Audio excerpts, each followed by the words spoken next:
It's hard to believe that it's just 100 days since Donald Trump took office in the US. That's a long time.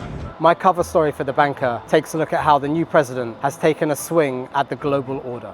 When Donald Trump swept aside Kamala Harris in November, it's safe to say investors and senior executives had a newfound optimism given Trump's pro-business stance, a stance that would include deregulation, cuts in taxes, and the removal of red tape. That all changed in early April. My fellow Americans, this is Liberation Day. Waiting for a long time.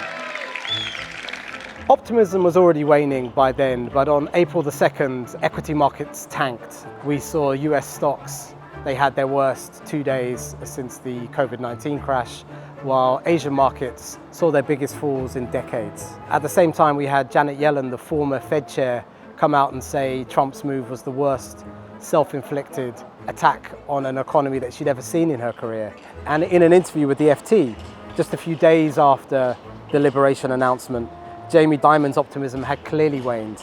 He told the FT, "The Liberation Day tariffs were shocking to the system.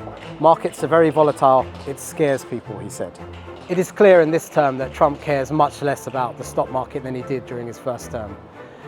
Back then, he would regularly take to Twitter to talk about new highs that the S&P, for example, had reached, as a way of exalting his own prowess and showing off, basically. That's a sacred number, 30,000. Nobody thought they'd ever see it. That's the 9th time since the beginning of 2020.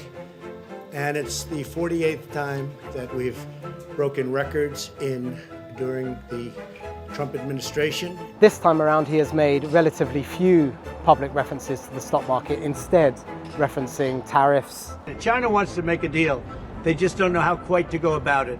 Cuts to the federal workforce, and trying to exert more pressure on his trade partners. It is part of a new populist, anti-elite narrative, if you call it. The fear is the upshot will be a recession in the US, and what that could mean is recessions elsewhere, with the economies falling to bits all across the world. In my cover story, read how Trump is affecting the banking world, from regulation to M&A, available now in The Banker. Visit thebanker.com to subscribe.